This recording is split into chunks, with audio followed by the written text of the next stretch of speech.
Hello everyone. In the previous video, I had given you a glance about the origin of language. What is language? The theories behind the origin of language.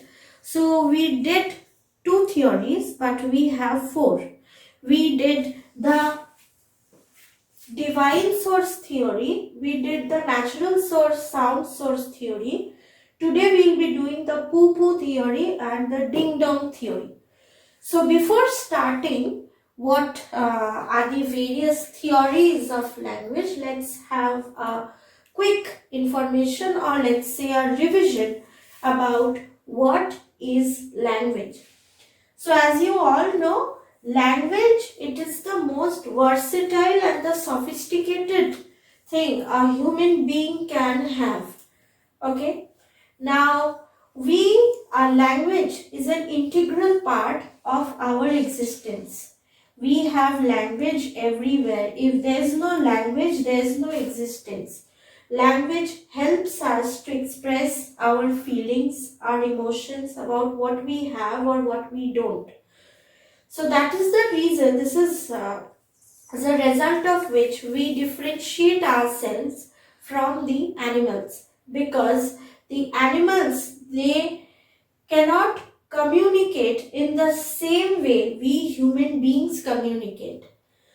Human beings, this language, okay, we really don't pay much attention to language just as we do to our breathing or beating of our heart. But language is very important for us. Like some of the great people have said, language is that system by which sounds and meanings are related, said by Fromkin and Rodman. Language is purely human and non-instinctive method of communicative ideas, emotions and desires by means of voluntary produced symbols. Now when we say symbols, we'll come to this divine source theory. The divine source theory will be telling us about the various symbols or the alphabets that a language has. Now we are learning about the origin of language. But how and where language got origin is not very sure. We are not sure about where actually language got origin. So there are many theories that came into being, many theories that got rejected. But these four theories are considered to be ultimate behind the origin of language, and hence we get these four theories in our textbooks, and it helps us to know how about the origin of language. The first is the divine source theory. Divine, as you call it, is related with the God and the goddesses, the Almighty. Now, divine source theory has got to do a lot with the origin of language. It forms the base, if you say. Now, in the divine source theory, divine, the God and goddesses. We all know God created atoms. Okay. Now, in this, the alphabets that we get has got connections with this divine, with the gods and the goddesses. Okay. So, in like in the Hindu tradition, we have goddess Saraswati, and in most religion, there appears to be a divine source that provides humans with language. Now, generally, each and every society has a story, a divine story to tell about the origin of language.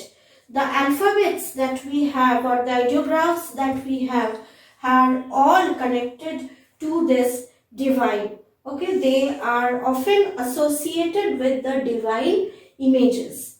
Now we have the natural sound theory. Nature from the very beginning has played important role not only in our life but also in the origin of language.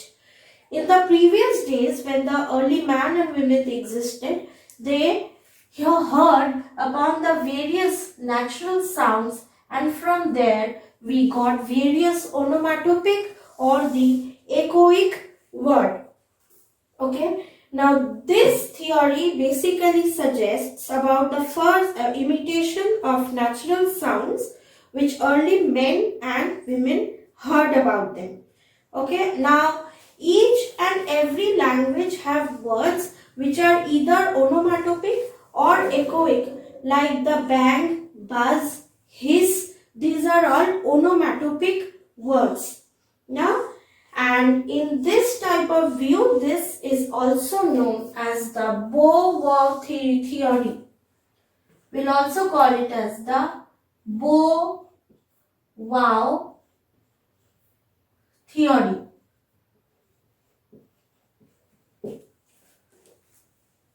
Okay.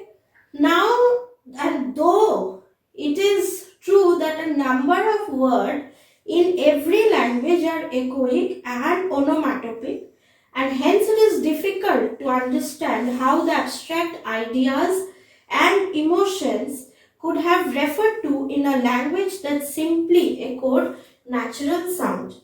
Now there's another argument. If there is an argument, then there are various controversies. There are various arguments that hover around a single theory.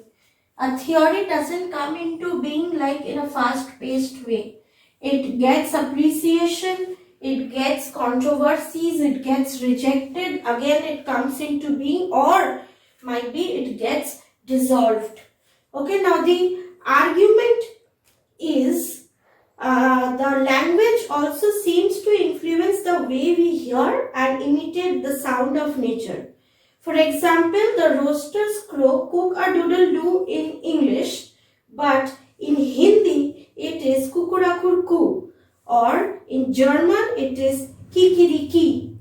Okay, so now you can see how a single sound is there in different languages. So now we got the information about these two theories. Now we shall move on to the Pupu theory, the Dingdong theory, and the conclusion.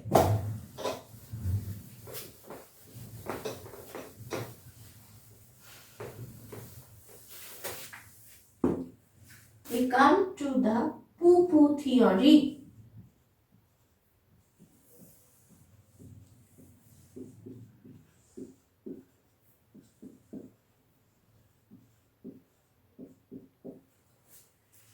Okay.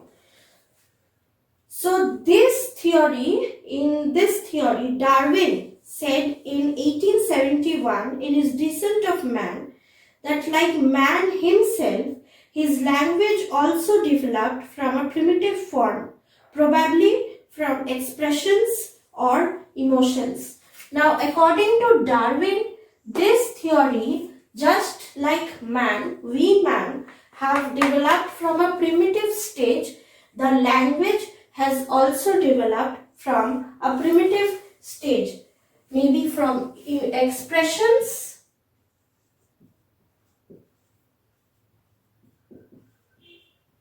and emotions.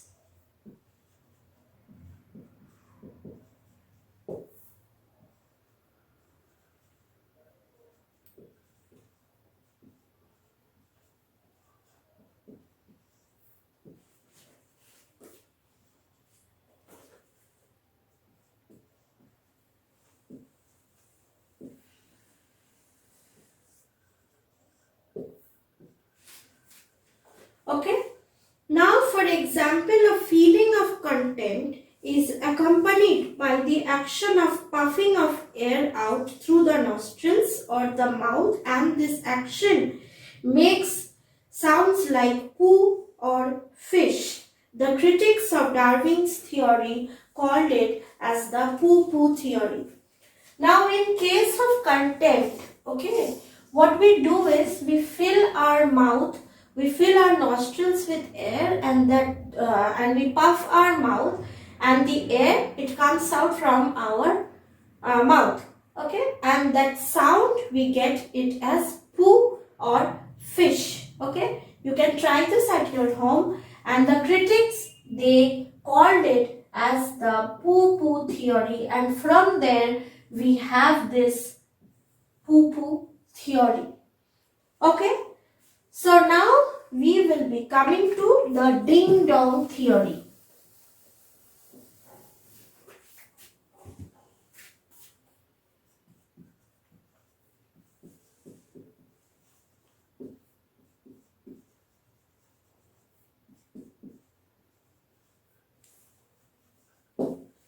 The ding-dong theory.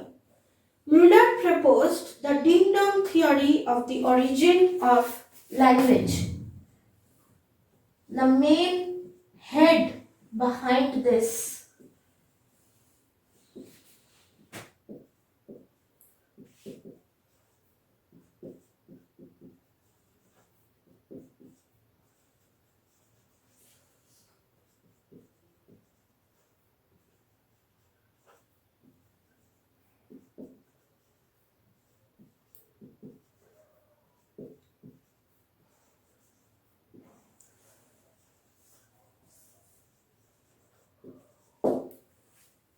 okay.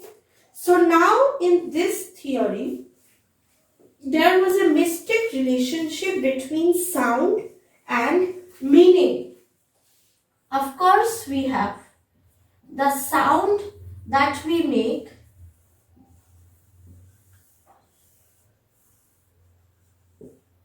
gives us a certain kind of meaning. And sometimes our expressions, the sound from our mouth creates a big impact about what we are trying to say. Now, but there was an instinct in the primitive human being by which every impression from without received a vocal expression from within. Just as a particular sound is produced when an object is struck by a solid body.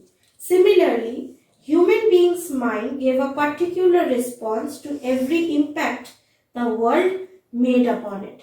Okay, so this theory is all about sound and meaning. For example, if you say when a particular object gets struck by something, it gives out a particular meaning. Or when a human being's mind gives a particular response to every impact, okay, the world made upon it. Now, this was all about the theory that we had about the origin of language. Now, let us see about the conclusions that the linguists they drew from all of these. Why do you think language came into being? Now, from all of the discussions that we've done, it is very difficult for us to understand. It rather puzzles us why language evolved. But we can take some notes why language got evolved.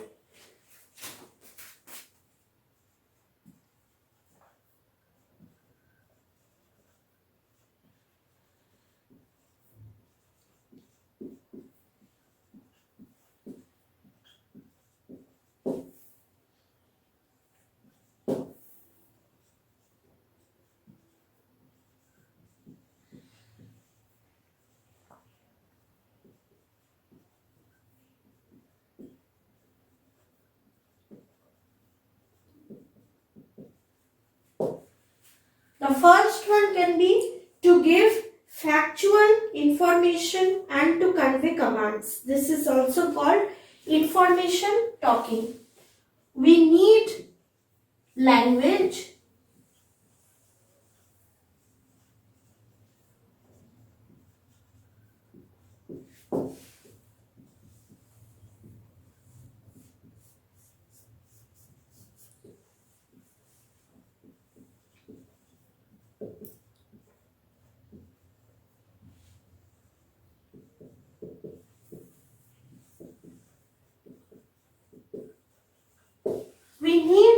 Language to give and take information, to convey command, to say something to anyone like close the door, shut the window, for anything. Okay, conveying command, it means to give some sort of command, not request. I'm saying in this case to give commands like close the door, come here, sit down. Okay, and if I would have said request, then it would have been, can you please close the door? Can you please be a little humble?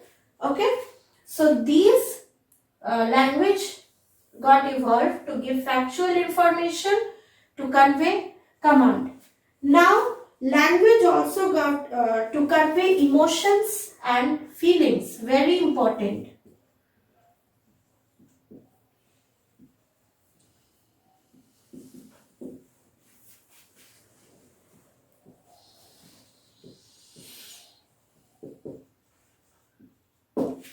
We express our emotions and feelings through language to maintain social contact on a friendly level. And this is also called the fatigue communication or language of social chit chat or small talk.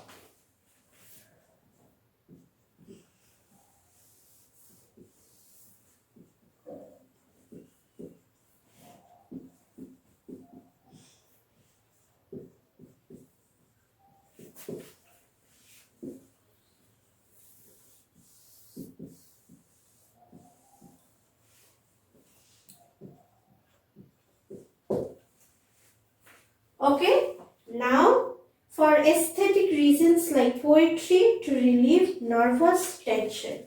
We often say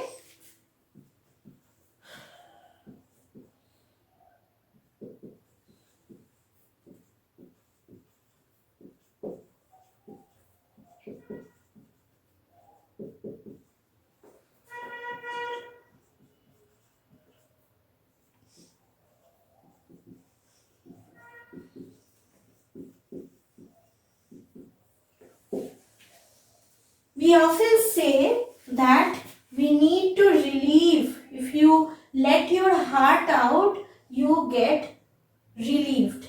Why? If we don't have language, then how can we share things with everyone? We share things with our parents, we share things with our friends, with our near and dear ones. Right? So if we don't have language, then how can we do that? And obviously, poetry. Our poets are the best example of how they made use of language, how they have given us such beautiful masterpieces which we are reading after so many hundred years, and we feel so excited, so delighted upon reading their poetry. So poets, the authors, they are a great example of how they made use of language.